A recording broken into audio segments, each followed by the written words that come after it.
Welcome into episode 263 of the Sources Say podcast, your go-to Kentucky basketball and recruiting podcast on the growing KSR Podcast Network. Sources Say is brought to you by our good friends at Justice Dental. Visit one of their two Lexington locations. That's on Blazer Parkway and Wellington Way by scheduling an appointment online at justicedental.com or by calling 859-543-0700. You can even send a text message to one of their friendly team members at the same number to ask a question or make an appointment. Now is a great time to schedule your dental cleaning. Dr. Thompson, Dr. Justice, and their team strive to provide you with good oral health and a comfortable environment. The Justice Dental team looks forward to seeing you soon. Shawn,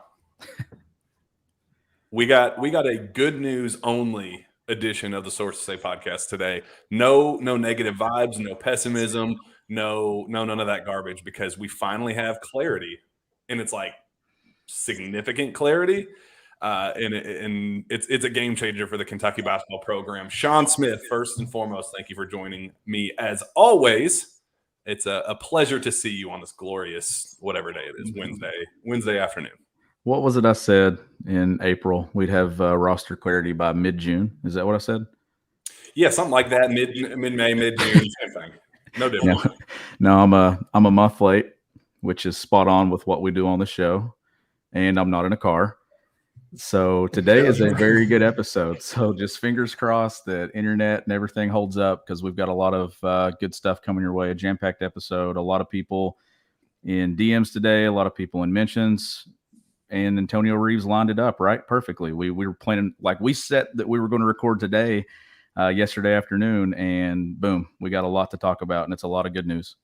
Yeah, about time, man. I'm so over just how this whole process went, and the unnecessarily long, drawn out delay of what we kind of talked about. I mean, it kind of felt like Kentucky and Antonio Reeves were playing chicken with one another about, hey, we really want to come back, but only if it makes sense for us. Kentucky saying we have the top-rated recruiting class. We're not going to, it felt like both sides were kind of playing chicken with each other, and it finally just reached a point where it's like, all right, bro, Kentucky's playing games in 3 weeks in Toronto.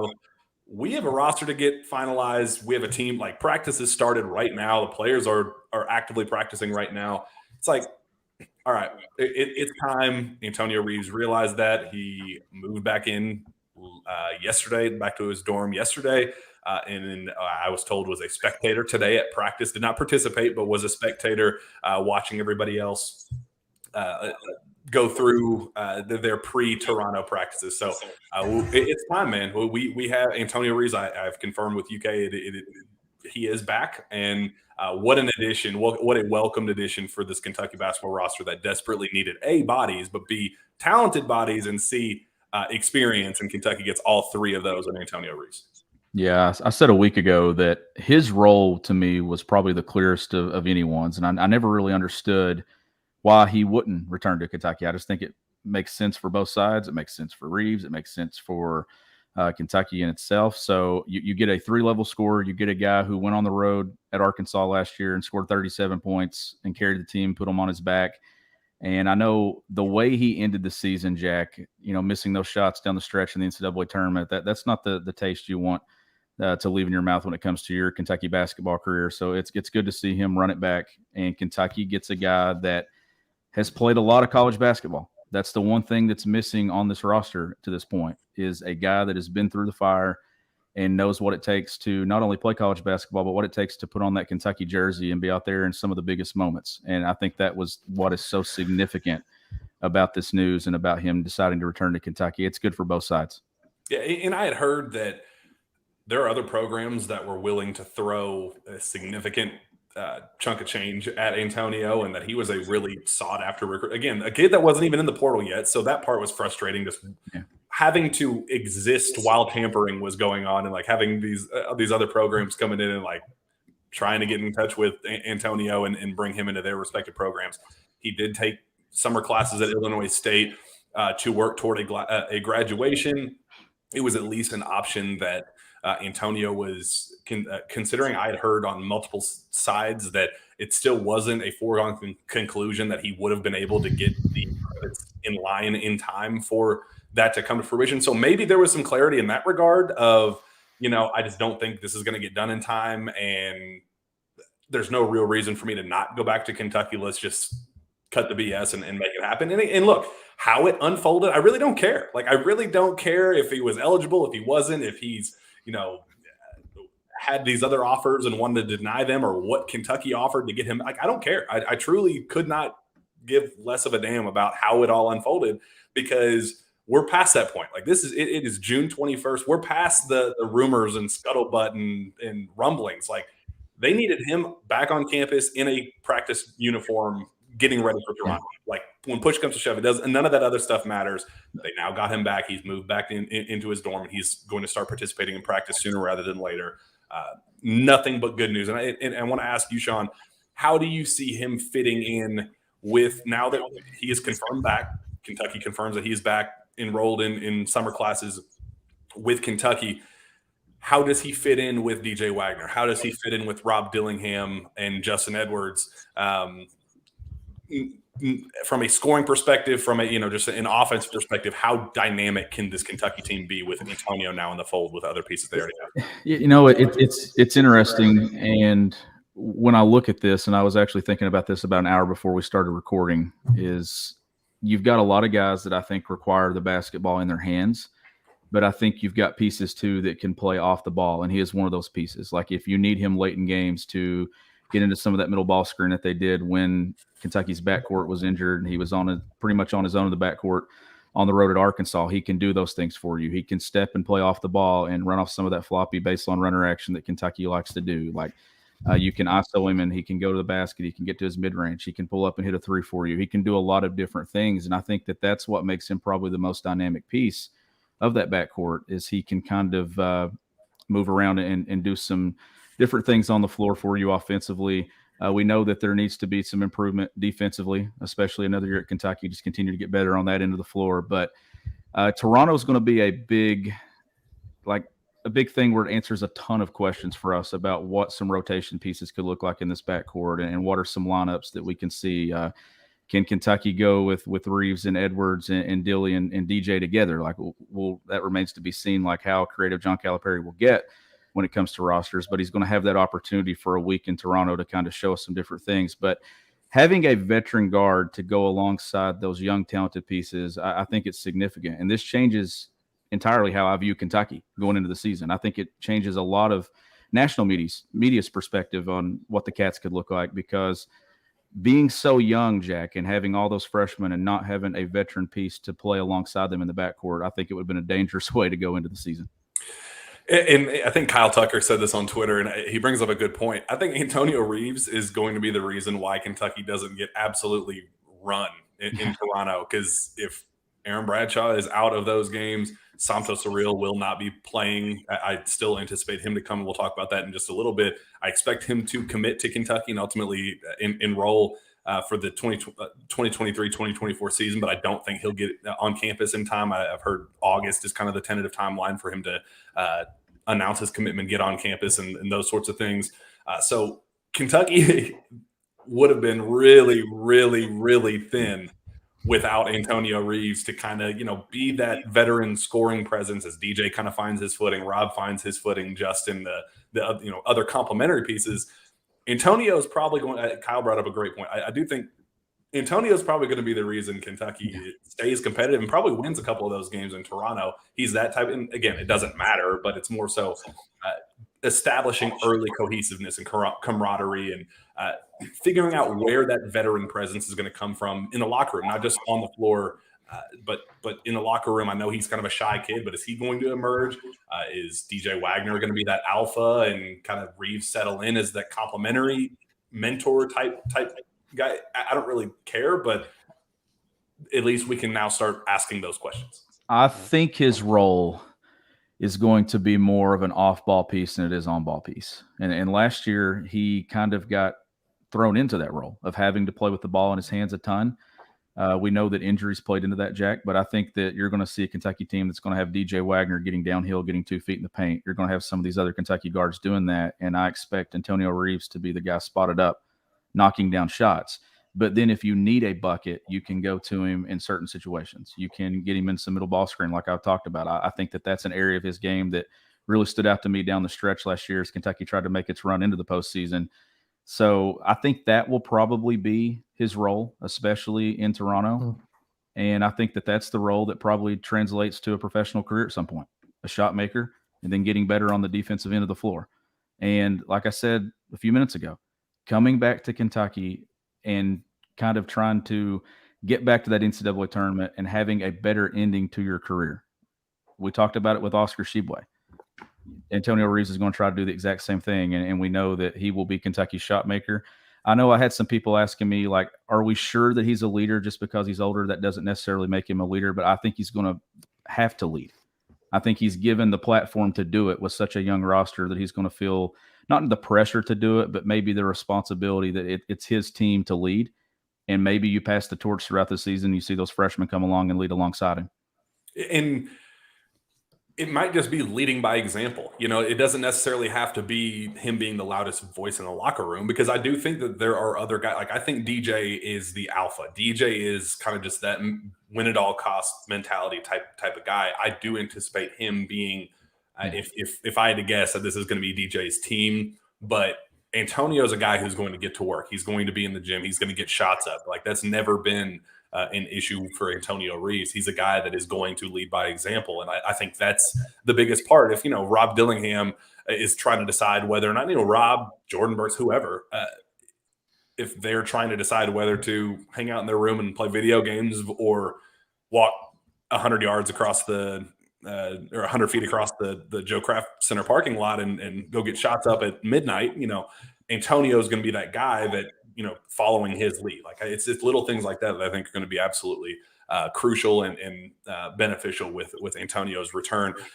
We touched on it leading up to his anticipated commitment, but we also got another roster addition, not just a returnee, but an actual addition this past weekend, Saturday. Joey Hart, 3-star shooting guard out of Indiana, announces his commitment to Kentucky, signed.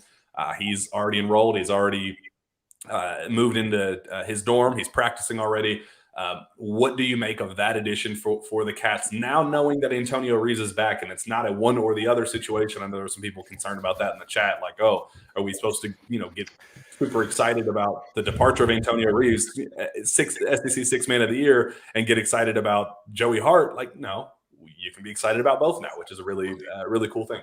Yeah, I like the addition of Joey Hart even more now, just because there's not the pressure on him having to step in and play minutes right away or really carve out a role. Like, that to me is more of a down the road top piece, kind of like we looked at Adu Thiero a year ago, when you add that as a late addition to your roster and things into your recruiting class. So Joey is a guy that can knock down shots, and if Kentucky gets in situations, they face some zone. The way injuries and bodies get banged up throughout the season, if you need a stretch for a game or two, maybe he plays a limited role in those areas. So I like it more so for a year from now, or if it works out, maybe even 2 years from now, you get some pieces in this recruiting class that hopefully stay the course at Kentucky, and we're still talking about these names a couple of seasons from now. I think that's where the biggest impact is made. But Jack, you can agree with me on this. I think you will. You can never have too many guys that can make shots for you, and he is a guy that can make shots for you. And getting Reeves back takes some pressure off him having to do it immediately. I think that's probably the thing that it goes hand in hand. And I think it's a great thing for the program to add Joey. Yeah, in talking to Joey after his leading up to his commitment, I talked to him, and he made that very clear. He's like, Kentucky is bringing me in to just be a shot maker. Like, I know my role. I know I'm not going to come in and get a ton of minutes immediately. I know I'm not going to start, and I know exactly what my role is going to be on this team. And Kentucky just needs guys like that. We had Jordan Burks, coach from Hillcrest, on our Sunday morning sports talk show on 6:30 WLAP on Sunday. And he kind of said the exact same thing about Jordan. He's like, look, this is a dude that doesn't care who you are, what name is next to you on what your ranking is, what your star status is, none of that stuff. He's a dude that's going to come in and just work. That's all he cares about is coming into work. And that's what Joey Hart does too. You added two guys that are kind of workaholic, guys that are going to come in and be in the gym and just provide whatever they can, given what their role is. And I think Shawn, if the order of operations kind of was switched just a little bit with Antonio Reeves announcing his return first, followed by the additions of Joey Hart and Jordan Burks, like I think Kentucky fans would be drooling over both of those additions. But I think because there was so much built up tension about Antonio Reeves, and it's like, okay, why are we going to get so excited about 2 3-star kids when we're missing our kind of glue guy, our veteran scoring piece that carried us in so many different ways? Why are we supposed to get excited for 3 stars? Now I think when you can look at the big picture of everything, I think now that the clarity is there, you can get excited about the whole bunch, not just each of them individually. Yeah, I think there was a lot of built-up frustration with where those guys brought in for replacements for what you couldn't get in the portal or what you couldn't get back. And now you kind of look at it and seeing the graphic there beside me on the screen, Kentucky's got enough dudes to run 5s now in workouts in practice. And it took 3 months to get us there, but they're now there where they can actually do some things. And that was probably the frustration, right? Is it had been 2.5 months and Kentucky had added nothing to its roster. Nothing via the high school route, nothing from the transfer portal, nothing returning other than Adu and Ugo. And we know the frustration was there with Ugo to start the spring run off. Like it was a frustrating stretch there for 2 months, but now you get some positive news. You get the fan base able to talk about something like today feels like a good day on Twitter. It's been nothing but positivity. And that's the way you want to see it. That's the way you like it. Were there some roadblocks to get here? Absolutely. But like you said in the opening, none of it matters. None of it matters. Whatever went on with Antonio Reeves, whatever the discussions were, whatever went on behind the scenes, none of it matters. Ultimately, he ended up back at Kentucky. It's like a high school recruitment. There's a lot of twists and turns, but in the end, if you win it, you win it. And you're happy about it. So Kentucky fans should be thrilled today that the roster is starting to finally come together, and it has a guy like Reeves to lead it, but also that you're adding guys like Jordan Burks and Joey Hart to it to add depth, but possibly future pieces as well. So while we're talking about potential additions, let's go on and talk a little bit about who else Kentucky could add to round out this roster that would make me personally quite excited for. Unfortunately, it comes in kind of crappy circumstance. You don't want to be a vulture picking over a basketball roster where the head coach just got in trouble for DUI and the details were absolutely terrible. And like you feel kind of gross talking the details of how we got to this point, but the situation is what it is. Bob Huggins resigns due to his circumstances. The NCAA allows a 30-day open transfer period for the entirety of the roster. And now anybody on that West Virginia roster has free reign to transfer wherever they want and have immediate eligibility. I know there's a lot of talk initially about Jesse Edwards, transfer from Syracuse, kind of rerouting himself to Lexington. I've actually heard throughout today, this morning into the early afternoon, that it's not necessarily Jesse Edwards that is the name to keep a very close eye on. It's actually Trey Mitchell, the senior forward, 6'9", 225-pound, versatile, shot well from 3, career 1,400 points, 600 rebound guy, 11.7 points, 5.5 rebounds per game. There's a lot of talk that if he does decide to hit the portal, and he's strongly considering that Kentucky would be a very serious option for him, and Kentucky would welcome that with open arms. Now there hasn't been any contact between the two sides, and obviously no tampering or anything, but it has been made clear on Trey's side that if I were to enter the portal, that Kentucky would be a school for me personally to go to. There's past coaching connections that John Calipari's deep Rolodex of guys that he's known for decades. Those relationships paying off with guys like Trey Mitchell. This is one that I would keep a very, very close eye on.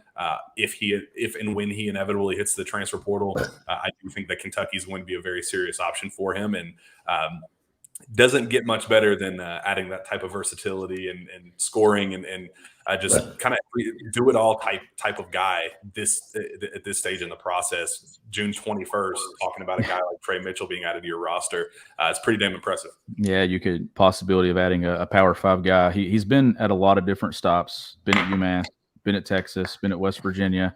I sent someone a text right before we started recording that actually worked and coached him at one of those stops. So I'm waiting on a response back to maybe get a little bit of more information on the type of player he is and some things like that. So maybe that's something I can share moving forward if it becomes something. But you got a guy who scored, I think, 1,400 points in his career, grabbed over 500 rebounds, I think close to 600 rebounds, 102 career games, 92 starts. Like that's something you can add to your roster that you don't have, right? Like we're talking about that with Reeves in the backcourt. Well, now if it becomes a thing and it's able to work out, you add it to your front court as well. And that's another area where Kentucky needs experience. I know that we've talked about Bradshaw, and we'll get into that. We've talked about Ugo and the potential that he has there, and my concerns of having to rely on Ugo alone. I don't want to do that, so I would love to have more pieces in this front court, and this would be a perfect place to start if it's able to work out that way. Yeah, this is a kid that started his career at UMass, put up 17.7 in 7.2 per game in year one, 18.8, and then 7.2 in year two. Transferred to Texas, 8.7 and 4 that year, and then West Virginia this past season, 11.7 and 5.5. 61 assists this past season too from that position. Stands out. Yeah, this is that versatile dude who shot an impressive 47% from the field, 37% from three. That's kind of what you want. He averaged 30 minutes per game this past season, but even if he comes in and gives you 25, depending on the timeline for Aaron Bradshaw when he comes back, but just kind of that what Damian Collins. What you kind of envision him being role-wise, kind of that energy guy, it contribute however he can. This past season, he didn't really emerge into that, but it's kind of what I envision him having, just kind of that plug and play, do it all threat who can step out and knock down shots. I think that's exactly what you're looking for is that complementary piece, especially if Aaron Bradshaw is out for any extended period of time or any period of time at all. That's a guy that I would be comfortable, a fifth-year senior, that's a guy that I would be comfortable playing serious minutes for however long it takes for Bradshaw to get back on the floor.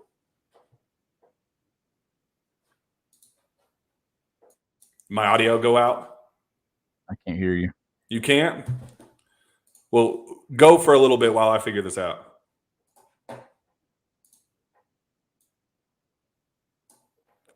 Testing. Hello. I can hear you, Jack. I don't think he can hear you. Oh, well, we'll get him figured out while we talk over some other things, and he just disappeared. I don't know what went wrong, but you can hear me? I can, yes. Cool. All right, sweet. That's all that matters. We don't need Shawn to hear me anyway. So Trey Mitchell, I don't know necessarily a timeline. I'd assume things would move rather quickly in that front if and when he does decide to hit the transfer portal, but that's definitely a welcomed addition if and when that does happen. And I will add that Santos Cirillo, a couple people in the chat asking about a timeline for him when he could potentially make his intentions known. I'm told that he's still wrapping up his academics. The expectation is that should be completed in July. Obviously, he would be missing the Toronto trip, so hopefully the Trey Mitchell news happens sooner rather than later, especially with Aaron Bradshaw kind of up in the air. You need bodies, and Samto will not be one of them up in Toronto for the Cats. So, and I have been told that Ugo will be eligible to play up there. So it's not like we're going to be running 5 guards. So you'll at least have one center to play there with. But Samto, I've been told tentative timeline is to get those academics done by July. And then hopefully August is when he would officially enroll and make his way to campus and then get ready for the regular season. So I expect Santos Cirillo to be a Kentucky Wildcat as a 2023 signee. I expect things to move somewhat quickly with Trey Mitchell if he does decide to hit the portal with Kentucky. I know it's kind of up in the air publicly, but I do think that things are trending in the right direction for his potential addition. And then Aaron Bradshaw, I wanted to wait. I'm trying to prolong this until Shawn can get back with us to talk about Aaron Bradshaw. Is he back? We're working on it. He's trying to get in, but it looked like I don't know. There's all kinds of theories. Maybe the phone overheated again. But yeah, it is what it is. So a couple people, I guess I'll just kind of start the run with it. And I will add, after Shawn gets back, we'll talk a little bit more about this. And we're going to have Zach Gagan on actually to close out the show to talk a little bit about the NBA draft. And that's coming up Thursday night. What's going to happen with Case and Wallace? What's going to happen with Oscar Tshiebwe? No, Oscar Tshiebwe is not coming back. I know there's some like rumor online that he's going to come back. That is not going to happen. So can cancel those doubts. Our focus is on where Oscar's going to be playing in the NBA next season.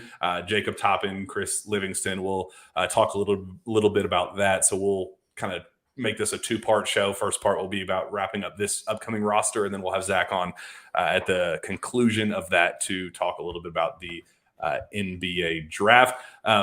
Stephen, I'm going to put you on the spot.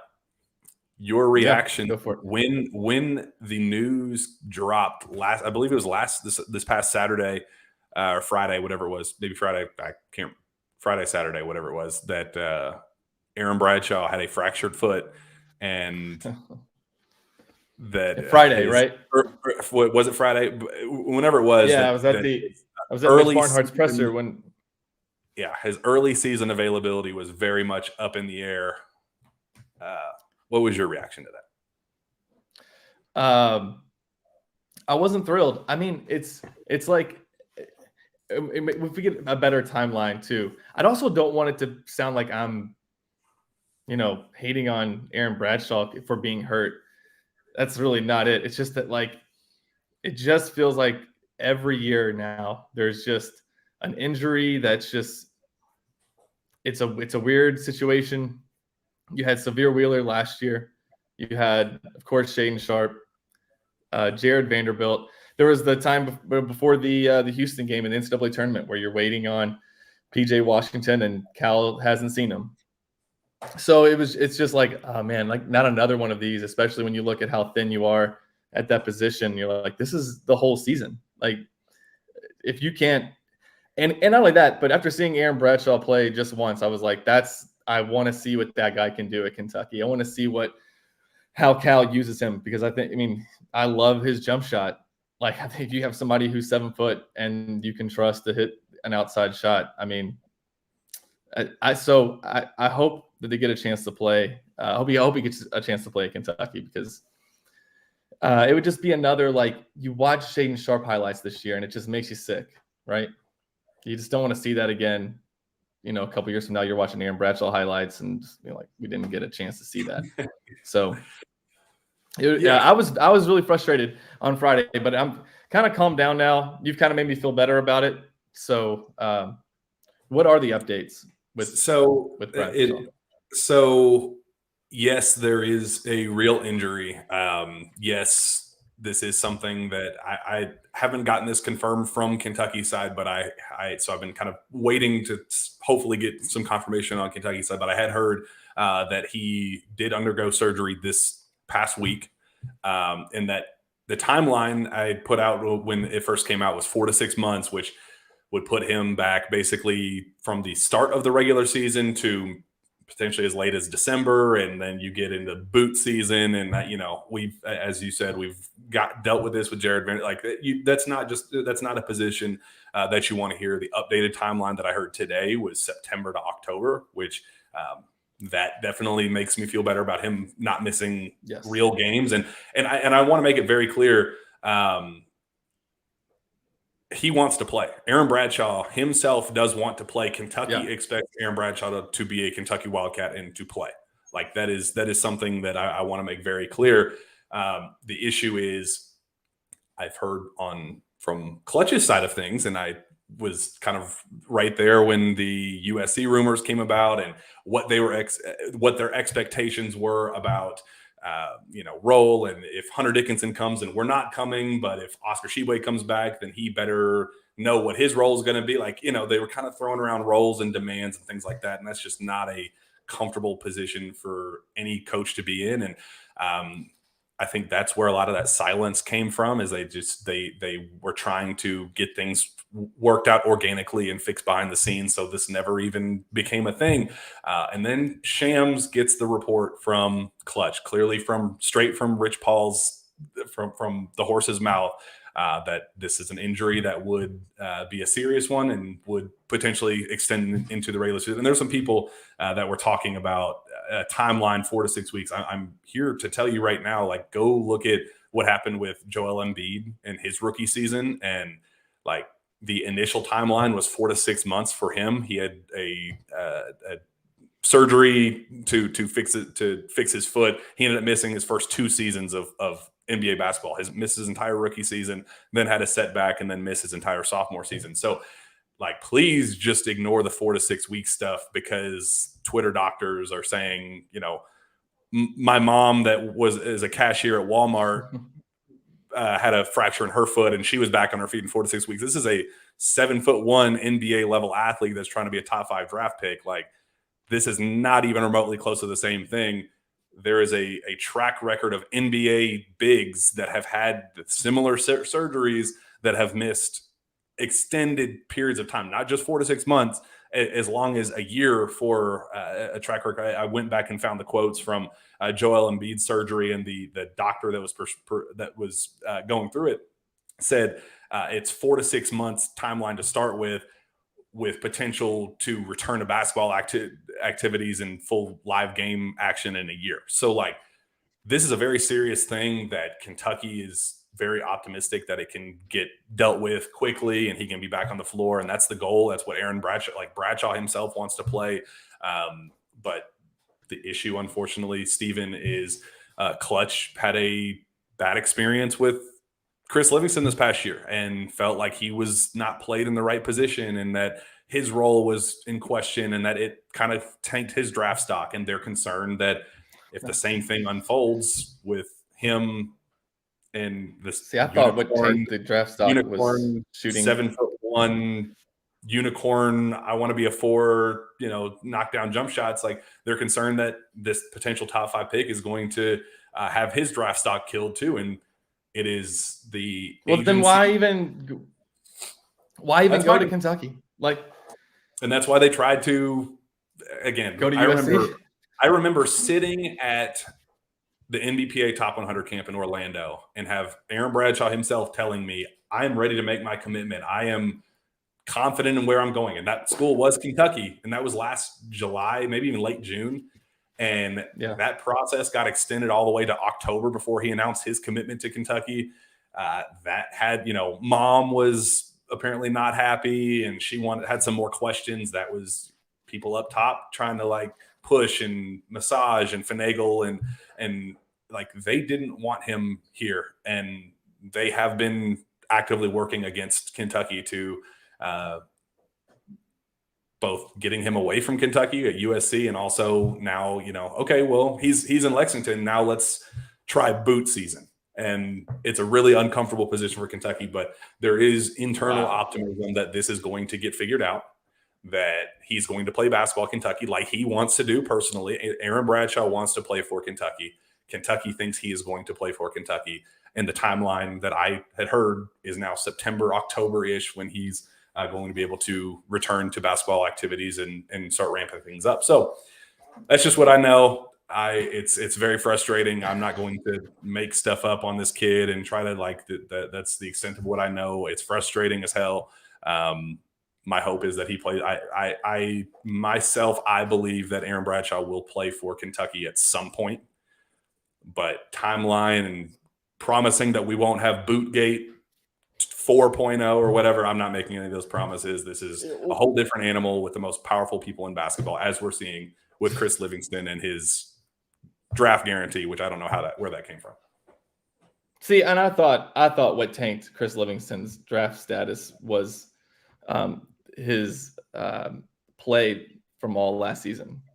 I mean, and he had all these workouts that he did, and he had his scouts giving him feedback that was like, he needs to come back for 4 years. So was he used incorrectly at Kentucky? I mean, what was it that Clutch wanted him? What position did they want him to play? To be a guard. They wanted him to play the He's 2 not. and show that he can play. What did he shoot from 3? Like 30%, average 6 points per game. I mean, are they watching the games? Like, I mean, I'm not like totally defending Calipari here. There have been times where we felt like guys are played out of a position, but certainly Livingston, we talked about him, but as playing like a 4. Yeah, I don't get that. And the other thing too would be what good is it? What good is it doing Aaron Bradshaw if he is ready to go and like they just don't want him to play? I mean, having him sit out an entire year of basketball and then go right into the NBA, what good is that doing Aaron Bradshaw to not play competitive basketball for a whole season if he can go? Now, if he's really hurt, I get that you don't want anything crazy happening, but that's what I don't understand. I don't understand how that's beneficial to the athlete. Yeah, they, in their mind, they're going I'll to hang up and listen, by the way. They're going to. Oh, hey, Shawn's back. Can you hear me? My phone didn't. Yeah, I can hear you. It's not my phone. My phone Did your phone didn't get overheat too hot. again? No. I don't know what it is, but I'm now on my phone. It's just meant for me to be on my phone. I want to just get your thoughts on it. I was actually with you when the Aaron Bradshaw news broke. I was at your game at where were we? Collins High School, watching other recruits, and I was going to go to your game. We were going to get lunch before that, and then the news broke, and I said, "Hey, give me just a minute because all hell is breaking loose right now." Literally, unfortunately. Your reaction to that, and I don't know if you were able to hear, but can't get this confirmed from Kentucky, but I had heard elsewhere that surgery has been done already and that the timeline for return is potentially September to October. Again, not confirmed from Kentucky, so this is just kind of scuttlebutt, not scoop. Definitely makes me feel a little bit better about instead of the 4 to 6 month initial timeline before the surgery, that would have potentially put him back October to potentially December or whatever. I don't know, November, December timeline, January, whatever it was. That makes me at least feel better that we could potentially see him play for Kentucky at some point. Your reaction last week when the news broke versus now that things are at least trending in a little bit in the right direction that he could potentially suit up for the Cats. Yeah, you were a busy man, trying to watch us play and stuff, and then that news broke, and you sent me a text, and then we were together, and I told you how frustrating it was. Like it's frustrating that the way things were going already with roster construction and where we didn't know what was going on with Antonio Reeves, and then you get that news, and then that had been some scuttlebutt there for weeks that there was something there, and you had everything going on with Clutch and stuff just a month or so ago. So frustrated was probably my reaction when me and you were together and stuff. And I mean, you can't help injuries and things like that. But then again, like the kind of the dancing around of wondering, is something wrong? Is nothing? Is he okay? Is he going to be able to play?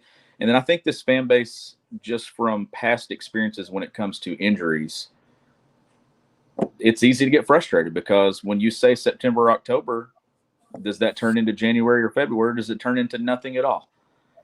Like that's why I said I don't know. I don't know if you heard before, like right before you came on, I said, this is all I know. I am making no guarantees about Bootgate 4.0. Like this is the information that I have. I'm going to lay it out. I am hoping for the best.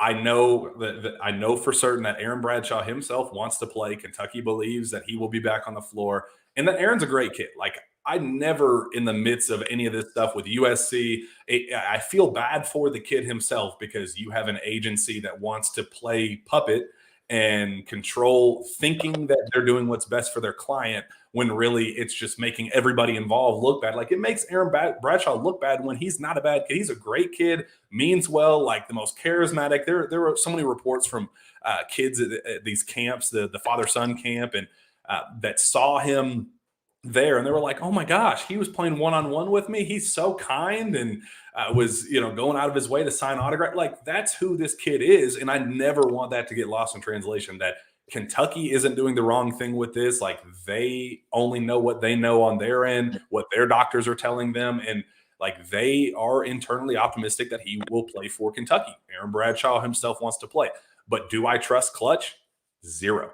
Like, No. we just saw this unfold with Chris Livingston, and tomorrow Chris Livingston is going to be drafted specifically because of that agent.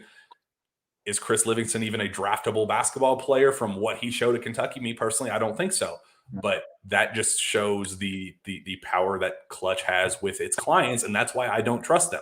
So it's going to be fascinating, and I feel bad for Aaron Bradshaw that he's kind of in the middle of all this, and I feel bad for Kentucky that Cal is having to orchestrate this roster, knowing that, like, yeah, this kid has has this issue that needed to be addressed, and he himself wants to play, and they're trying to navigate everything just from a pure health perspective. They don't need that outside baggage that Clutch is. Yeah, and that power will be on full display tomorrow night during the NBA draft. Mm-hmm. If he's drafted, then Clutch flexes its muscles and shows its power, and then you start to wonder what the influence is from agency to player.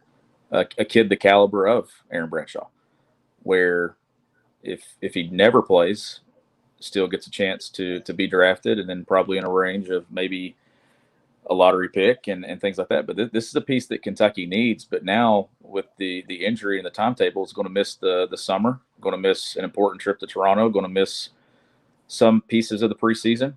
And if he does return in October and is able to get on the floor for those practices, then you don't have as much concern. But if that starts to linger into the season and it's November and it's December and a kid of that caliber, I don't want to even entertain how messy that could get. And that's why getting Trey Mitchell would be huge. It's important. Just the insurance policy.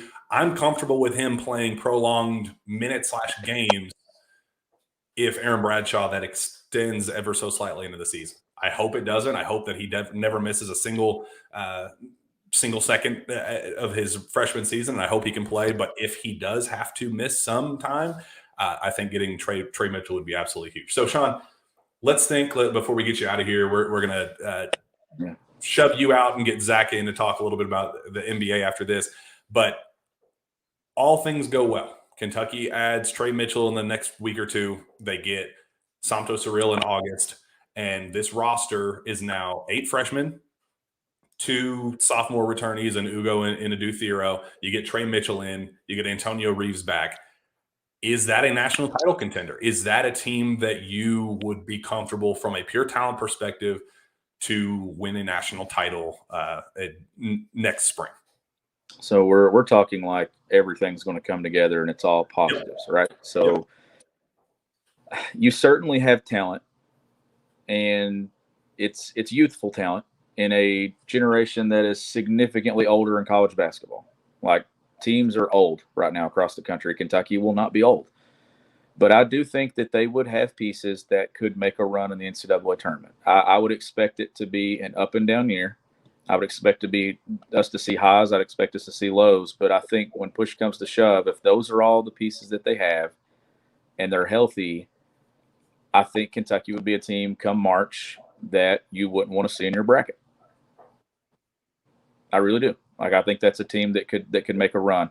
To me, it's a team that makes it to the second weekend, depending on matchups, has a chance to play its way into a final weekend. But I think second weekend would be where I would put the main goal of probably not really the main goal is to win a national championship, but where I think a realistic goal would be second weekend with a chance to play your way into the Final Four, and then you never know what happens. I need to see this team on the court in Toronto. I need to see how they mesh together. I need to see the guards. If Justin Edwards lives up to the hype and he ends up being a lottery pick or a top 5, top 10 pick, then I think Kentucky will be right there as one of the better teams in college basketball and in the SEC when it matters. Yeah. And I will add, Jack Moan said Derek Lively and Nick Smith had minor injuries last year, and they played towards the end of the season.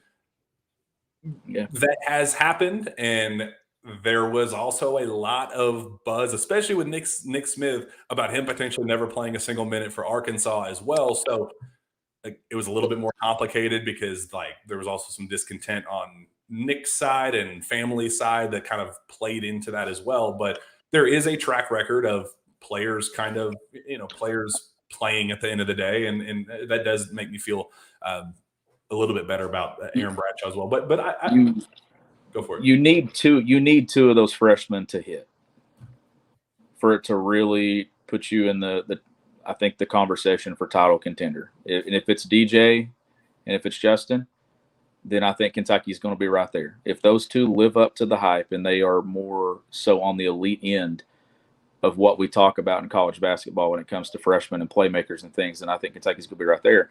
But I also think that you put a lot on Ugonna. I think he is a guy that how he develops probably maybe sways where Kentucky goes, whether it be on the defensive end or the offensive end. His development is really, really important, especially if Bradshaw misses time or isn't available for the entirety of the season.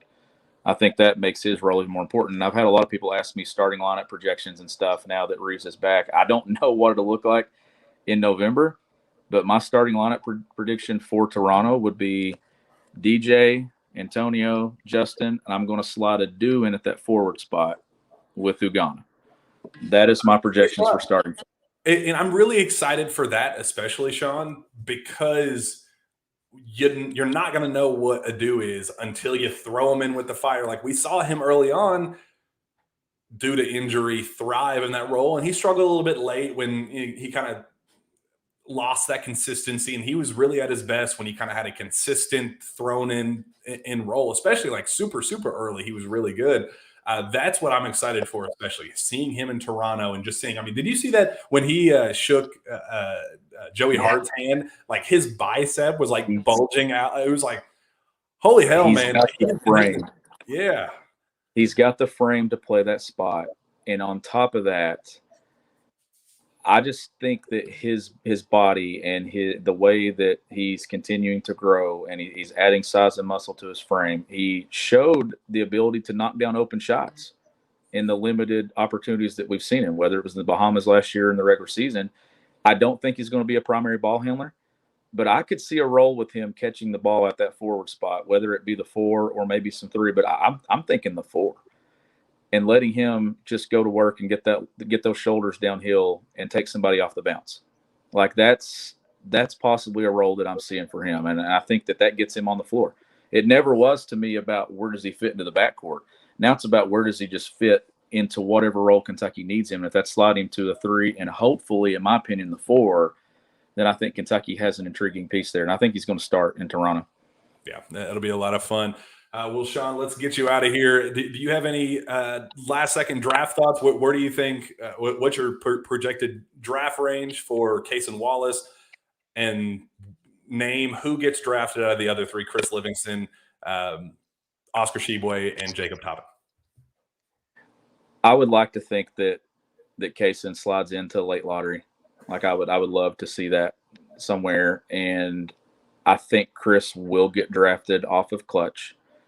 But I think that ends the night for Kentucky. I think that ends the night of draft picks. I think Kentucky gets those 2 picked, and then I think you see the other 2 sign some deals and stuff afterwards or get picked up for summer league games and things like that. But it's not the night that we're used to when it comes to Kentucky basketball. It really hasn't been for the last couple of years. But the hope is that this Kentucky roster kind of gets it back to that, right? Like that you get talent that goes deep into March, competes to win a national championship, and then shows out on draft night. But I do think Kaysen is another guy that is going to fit the mold of those Kentucky guards that probably maybe is undervalued by some guys, that ends up a name here 2 or 3 years from now we're talking a lot about and putting up crazy numbers and making an impact in the league for a long time. I think Kaysen's the type of guy that has a 10-plus year NBA career if he stays healthy. Yeah, I'm really looking forward to that. Shawn, let's get you out here. Where can fans find your work?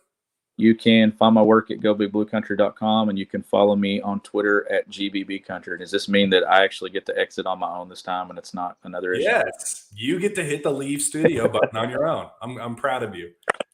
Good job. No phone overheating, no bad Wi-Fi, no nothing. You get to leave on your own accord. It's fantastic. Well, Zach's going to tag in here.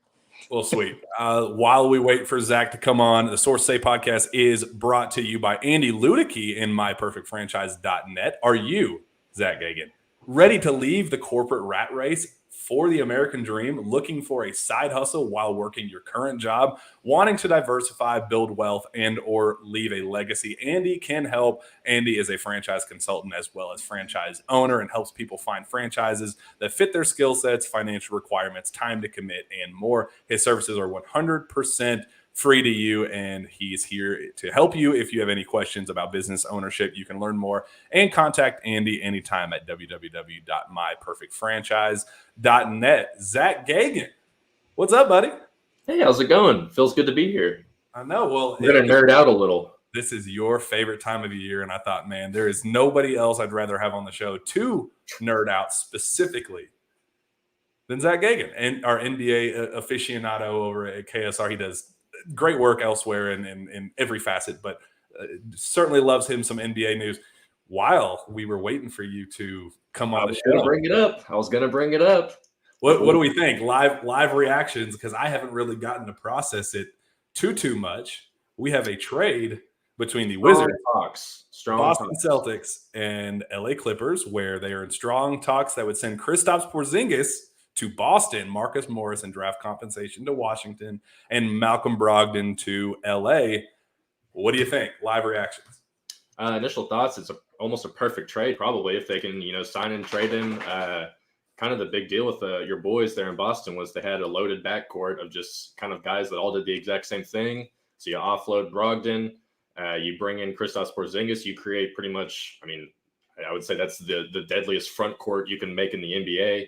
With having Jaylen Brown, Tatum, and Porzingis there, and then you get to keep Derek White. Who knows what they end up doing with Marcus Smart, but they've got a squad now. So I think another finals heartbreak for the Celtics in future for 2024, Jack. We're going to make it. That's all I know. Whether we win it or not, and Tatum comes up clutch. Hey. Again, we'll see how that unfolds. So that's the latest and greatest. Let's talk just draft in general, man. This is like one of the most highly anticipated drafts from a generational talent perspective, because you have a clear potential future Hall of Famer in Victor Wembanyama, followed by some really, really intriguing talent, SEC guy in Brandon Miller, Scoot Henderson, very likely going number 3. Then you have kind of that range of, is it going to be the Thompson, which Thompson twin goes first? Where do some of the other guys fall into the fold? And then Case and Wallace somewhere in that mix, probably toward the tail end of that top 10 early lottery potentially. So your thoughts, just how excited are you for draft night from a high-end excitement potential individual perspective? Well, obviously Wembanyama is going to be, the star here. All eyes are going to be on him. He's already making headlines. He's already saying the right things, knows what he's doing. He's going to be just so much fun to watch, kind of regardless of how good he is. I guess his first year, I'm sure it'll take some time to come around just because he's going to get bullied a lot.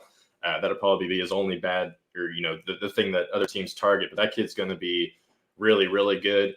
I think I would liken it to, almost like a surefire bet, kind of like how Luka was, even though Luka went number 3 for reasons that, are confusing to everyone else because of the 2 that went before him, but or even 4 or whatever he went. But Victor's going to be great. I'm a big fan of Scoot. I get why Brandon Miller's kind of going number 2 or projected to go number 2, and it looks like the betting odds are really swinging that way right now. But I'm a big Scoot fan. And if that jump shot ever comes around to about 35% from 3, that kid, the Derrick Rose, Russell Westbrook, like those type of comparisons, those are real. I do like Brandon Miller. I don't know if you just saw Brandon Miller just said that his greatest player of all time is Paul George. That was baby. A lot of people were defending him because, he's probably born like 6 years ago or whatever, but he's still been able to watch LeBron. Like, come on now. I know he gets compared a lot to Paul George. That's probably why he's, playing into that. And it's a future, like he's playing his own greatness into existence by saying, well, if I end up being the elite player that I anticipate myself becoming, then if I compare to the guy I modeled myself after, then hey, I'm kind of indirectly the best player of all time. Yeah. And I don't think he's as good of an athlete as Paul George. That's kind of the one thing that I think Paul George really has on him. But Brandon Miller's probably going to end up being a better shooter, which is, he'll be a really good player wherever he ends up going, if that's to Charlotte at number 2. Then you got the Thompson twins. Big fan of both of them. I think they're probably your next best bet to kind of fall in line there. I wouldn't be shocked if they just go back to back at 4 and 5 or whatever. Big fan of Cam Whitmore. I think he's a guy that's deserved to get a top 10. Yeah, he's a guy that you and I both liked when he was coming out of high school. And then kind of after that, and then Jarris Walker too. I'm kind of a big fan of him. I think he'll end up being just a good He pro. was a guy, watching him in high school, I didn't think there was a chance that his game would project to the NBA as well as it has. And he just played so unbelievably well at Houston. And now he's blown everybody away in the workout process. And that's a guy that I will very happily be wrong on, because I didn't think there was a chance that he was a high-end pro. Yeah, I haven't seen nearly as much film on him just because I didn't, watch too much of Houston basketball. But I know that there's all the smarter folks really like him. So, but then after that, that's when I start seeing like, why are we not thinking Cason Wallace coming in here? Because when I look at some of the big boards, you've got guys like Anthony Black, Jalen Hood, Shafino, Keontae George. Who are some other guys I can just put here? Kobe Buffkin, who I actually do really like, the Michigan kid. But like, I think Cason is a guy that Grady Dick. Cason's a guy that I would take over all of those guys. I'm not saying that Cason is probably going to be the 6th or 7th or 8th pick or whatever, but I do think there's some real smoke to him going 9 or 10 or 11. And like I said, I would 100% take him over a guy like Grady Dick or Hood Shafino or Keontae George. I get why someone would take Derek Lively over him, as you and I have both talked about Derek Lively. 2+ years now of our affection for Derek Lively. Even though he didn't have a great year at Duke, there's too much potential there in a kid like that I would understand why you want to take him. And then even the Taylor Hendricks kid from Central Florida has a lot of potential as a 6'9", 3-and-D type dude. But when you start putting up all these guards next to each other and just stacking them up against Cason Wallace, I don't know anything about the Koulibaly guy, who's the French kid who was teammates with Who played with Wemby, yeah, I don't really know much about him, so I can't really say if Cason's better or not. But I don't understand why Cason is. A lot of these mock drafts have him going outside the lottery. I really do think if you take him at 10 or 11 or 12, you're going to have a really, really good player, just because of it's kind of been parroted before. But the low or the really high floor, maybe his ceiling isn't as high as others. I do think that if he becomes a 35%, 30, even like 34% from three, that Cason's ceiling goes maybe a little bit higher than people would project right now. I do think maybe his defense at the next level will probably take a little bit to translate, but I do think that's where he's going to be like still an immediate impact player there. And I would be shocked if he's not like an all rookie guy in his first year, just because, especially if he goes to a team where he's fed 30 minutes a game, 25 minutes a game, he's just going to be hard to take off the floor, because even if he's not, scoring 15, 20 points a game, that kid's going to play well enough defense. He's going to try hard. He's going to do all the little things that will keep him on the floor. So maybe it just depends, I guess, on what you're looking for. Are you looking for a guy who can immediately impact a game for your team in the next 2 or 3 years, or you're looking for a guy who in 3 or 4 years is going to be like a star? And I guess who knows what it's going to be like with Cason, but I really do think that he's a guy that has lottery potential, and I would still be shocked if he does fall outside the lottery, even though that's where most of the projections have him at 15, 16. But like there's spots at 9, like the Jazz at 9. Would love to have a guy like him, I think, and he would immediately come in and play all those minutes. And if you're trying to slowly still kind of, I guess they have a faster rebuild than they expected in Utah. But if you bring a guy like Cason in, he can immediately come in and impact. So I think there's going to be a lot of options. I know the Magic have a few different first-round picks too there. And I think they got 2 in the lottery even. So there's a lot of spots for Cason that I think he can fall there. And I would be shocked if he goes to 15, 16. I would be honestly surprised. I'd bet a lot of money that he doesn't fall outside the top 20 too. So I heard from an NBA guy that I trust that said, I would be shocked. So regardless of what the draft boards look like right now, yeah, he's, slotted right there at 15 to Atlanta, who he just worked out with yesterday. They said, mark my words, there is going to be a team that doesn't expect to take Cason late in the top 10, 8, 9, 10 range. I had actually heard that the Washington Wizards are very intrigued with him at 8 potentially, but they said, mark my words, they need a guard. Everybody's going to get caught up in, Anthony Black and some of the high potential guys, and they're going to scare themselves into drafting Cason Wallace because he's such a lock to be a safe pick. Like, his fail rate is almost non-existent. Like, I do not envision a scenario where Cason Wallace goes to the NBA and just doesn't make it. Like, he's going to be a 10 to 15 year pro who is going to contribute, like even if it's as a poor man's Drew Holiday, like that guy is a hell of a basketball player that's going to last. There's going to be a team comparisons for him too. There's going to be a team there at 8, 9, or 10 that they're going to have some high potential guys they're like ready to take, and then they're going to go, oh damn, we can hit a double. Like we don't have to just swing for a home run and potentially strike out. Like let's just hit a double. Like we know that Cason Wallace is a double. So that's something that I've kind of let linger with myself for a while, that I think some team is going to get desperate to play it safe and win with Cason Wallace because of just his floor is just way too high. I don't see him failing in the NBA, and I think that's going to work out to his advantage as teams try to weigh high potential versus high floor guys.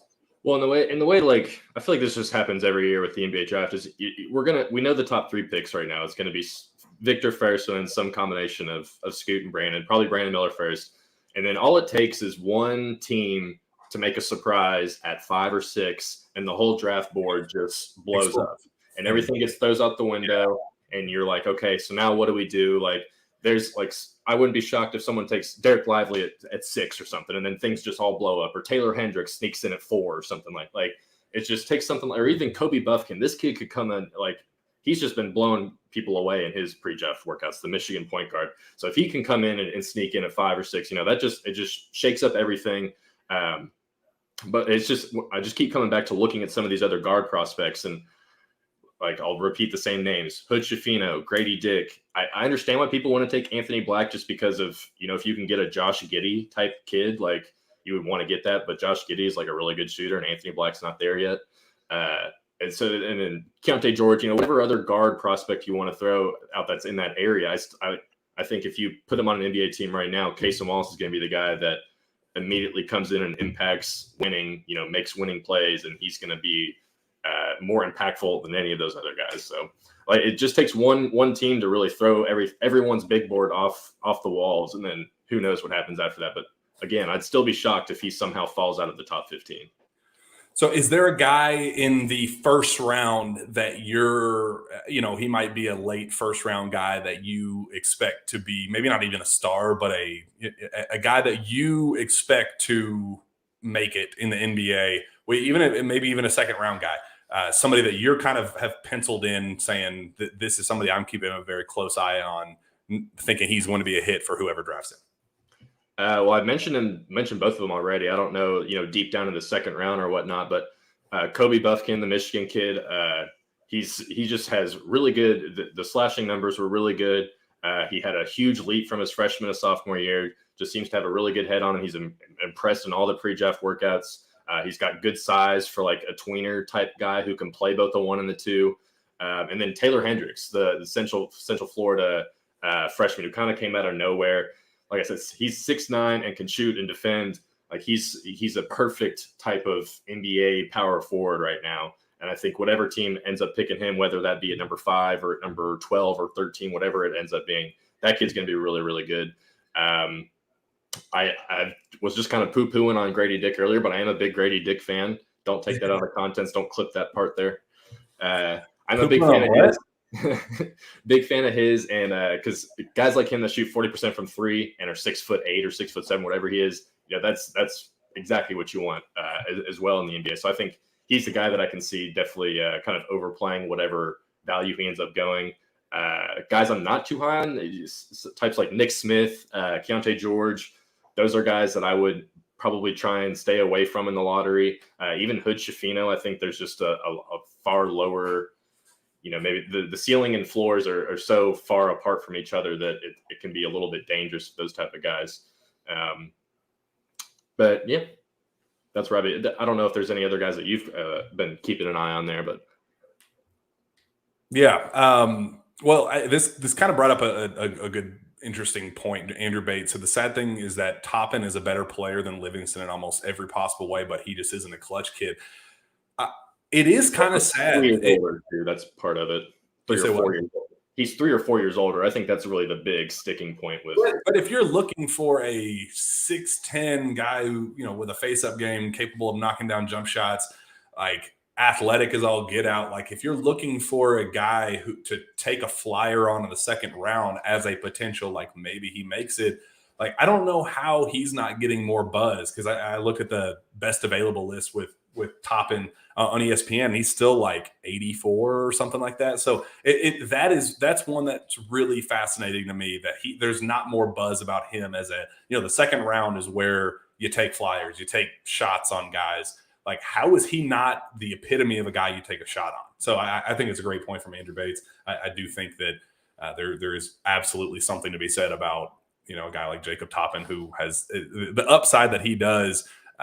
I think Chris Livingston's going to get drafted due to connections, and Chris is a great player. I think he kind of gets lost in the mix of, like, I do think he himself is a good kid and means well, and he's just trying to reach his NBA dreams too. So there's nothing against him, but I think if I'm betting between both of those players, like, I don't know, I just see a higher ceiling, and probably I would personally swing for Jacob Toppin. Yeah, and like you said, that clutch connection is probably the main driving factor. But again, it's the 3 years difference too. Like, you can take Chris Livingston and mold him a little bit more. Jacob is just, it's what I guess you could say the same thing about Chris. But what exactly does Jacob Toppin do well at the NBA level? What's he going to be really, really good at? He's currently a worse version of his older brother, and his older brother is still kind of like a bench player for the Knicks. So, and he also came along late. So I feel like he's a more finesse guy than his brother, though. Like he has I don't know. It's weird because Obi is just so physically imposing, and he kind of became more of a finesse guy in the NBA. But I still think there's something to be said that Toppin is almost exclusively finesse and explosion with dunking, but with the same face up and not being able to knock down the 15, 17 footers, not as consistent from three. I know he got hot in SEC play, but I don't know. I feel like they're just different players altogether, and that's why I'm kind of excited about what Jacob is going to be in the league. I don't know. Maybe Jacob's definitely going to get some sort of, I don't think he's going to get drafted. I think I even said maybe a month or two ago that I felt confident he'd get a second round pick, but there's just no buzz around him, which I think is odd. Just none at all. M. Jordan Williams said that. I feel like Toppin's name just disappeared when he announced he was gone. No buzz. I don't think I've seen him do any draft workouts. Didn't even get invited to the the NBA draft combine junior or whatever it was, where that Reeves got invited to. Yeah. So, or maybe he just didn't go or didn't. Well, he was initially on the invite list and then wasn't on the official. Or maybe he's hurt. Maybe he's hurt. Maybe he got a guarantee from a team, or a team said, "Look, you're not going to get drafted. We know you're not going to get drafted, but we want to sign you to a two-way deal. We love your long-term potential. There's no reason to even deal with other nonsense." Maybe that's the case, and he's just working out by himself. I don't know. And I think he definitely will get picked up pretty soon after the draft, just because the Toppin last name, he's got the connections there. I don't think the Knicks would be the team to do it because of having Obi on there, but I guess it wouldn't shock me. But it's just, is Toppin, what position is he in the NBA? Is he a four? Can he defend fours? I don't think so. I don't think he can probably defend threes either. What's he going to be able to bring on off? He's not nearly good enough as a playmaker. At least with Chris, you can lean on he's still only 19 years old. We've seen enough. He's physically built. He's big. Yeah. Physically looks the part. You can mold him a little bit more than you could a guy like Jacob. And I'm sure we'll talk about Chris more, but Chris is trending heavily into early second round talk right now. If we're going based off draft boards and stuff like that, and those guys that are writing those, the Vasimis, the Javonis, even the Kevin O'Connors, they all have him in the second round. I think the Athletic and the Ringer both have him in the 40s. And I think that, why? I don't know. I wouldn't know why. We know why. It's because of the connection, but I would understand taking a flyer more on Livingston than I guess I would Toppin. But it is shocking to feel to see Chris rising so much in those boards. And obviously those people that are writing those are hearing from these teams and Clutch, and, Clutch can say whatever they want, and it, will spread like wildfire, regardless of whether that's accurate or not. But I don't know. I wouldn't necessarily take Chris. I'd probably take Oscar over Chris if we're being honest, especially if it's late in the second round, just because I feel like I have a better idea of what Oscar's going to bring from day one, even if you have to shove him into the G League for the first year. So yeah, let's talk about that.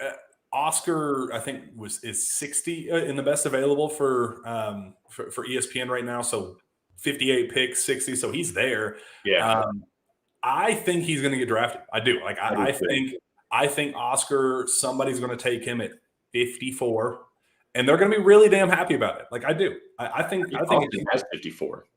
You said what? I think Boston has the 54th pick. Actually, I would be happy about it. One the other day. A second workout with him. He is a guy with one elite NBA skill. He does. And there's a lot of guys in the second round that don't have any elite NBA skills, and they're hoping that it's a high potential, like maybe he develops that over time. Oscar has one elite NBA skill that will translate. Will any of the other stuff translate? That's the big question. But I think for that reason, especially, and again, I've said this ad nauseum on this show, there's no reason why Oscar should be seen as anything more than a 10-minute per game guy in the NBA. But there's no reason that he can't last a decade in the pros doing that. Like nobody's asking him to come in and develop and guard Joel Embiid and be that guy. He's going to be guarding the other team's third string big, and I think he can do that because there's not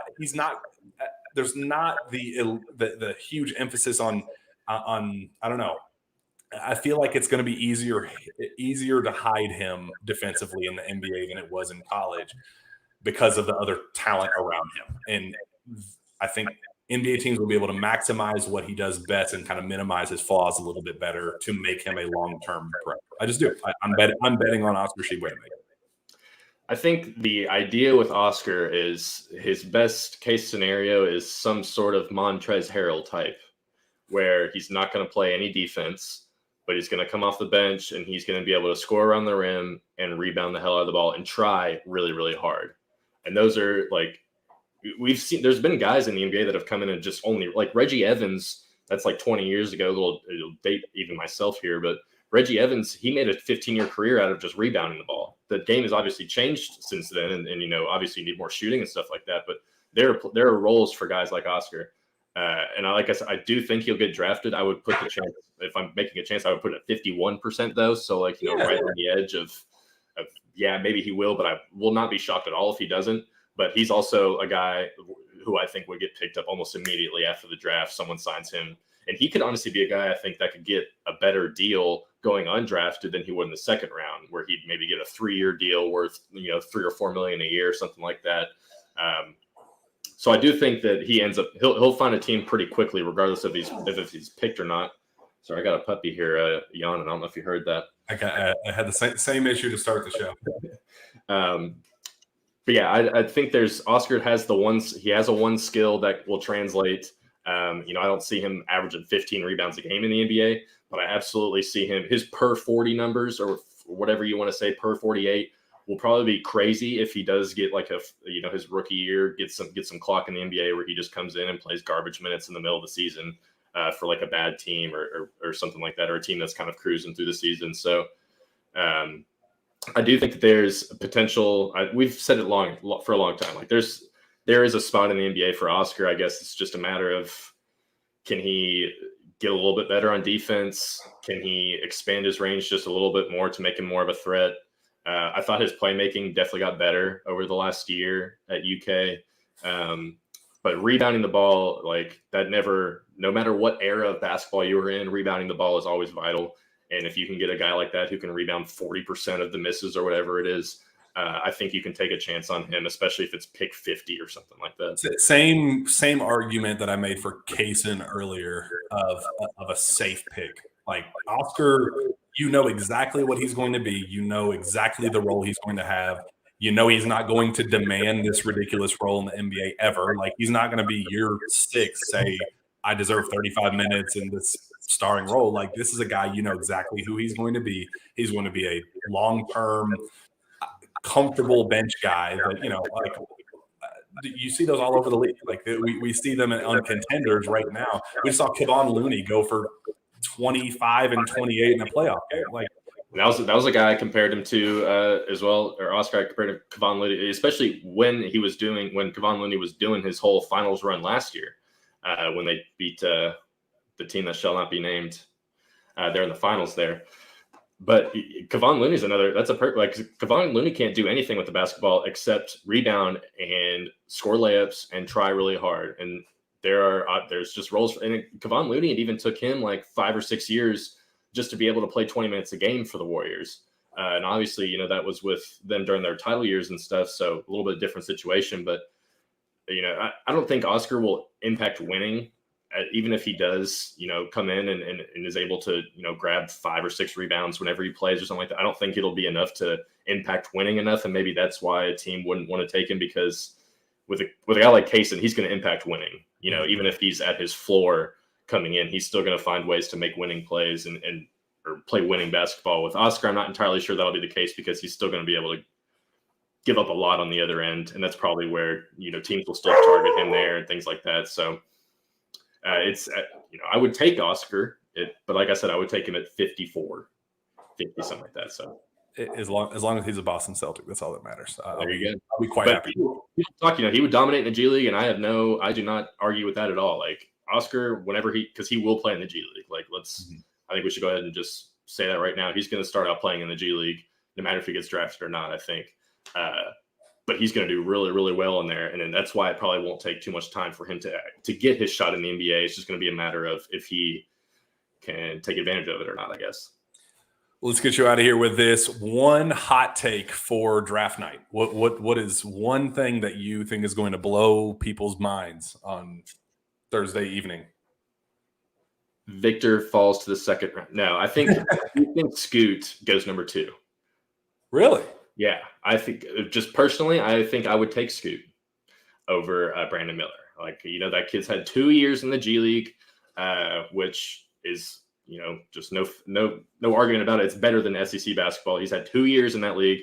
His stats weren't, Brandon Miller types, but Brandon Miller had long stretches there where he just wasn't that productive. Call it whatever you want. If teams were targeting him more, if he was getting kind of overwhelmed with it. Obviously, that'll probably translate a little bit different in the NBA, but I think Scoot is like a can't miss Derrick Rose type point guard that any other year he's going number 1, even if Brandon Miller's in that draft type thing. Like I'm just a big Scoot fan. I remember when we got to watch him 3 years ago or whatever, when he was thinking about going to Auburn or whatever it was. Like that kid, he's played against grown men for a long, long time now, 2 years against G League talent. I just think that he's got everything it takes to be a really good point guard. I don't know if he'll have the same like career arc as Brandon Miller. Like Brandon Miller's probably more, I don't know what the word is. He's probably more likely to have a 15-year career just because he doesn't necessarily rely on athleticism and speed. He's got a really good jump shot. Whereas we've seen guys like Westbrook, Derrick Rose, like their bodies just kind of tear down after 10 years. But like I would still take Scoot because guess what? Derrick Rose and Russell Westbrook were MVPs, and Paul George, for all that we know about Paul George, he is playoff P, but he sucks whenever it comes into the playoffs. When it comes into showtime, he's the greatest player of all time. He's better suited as a number 2.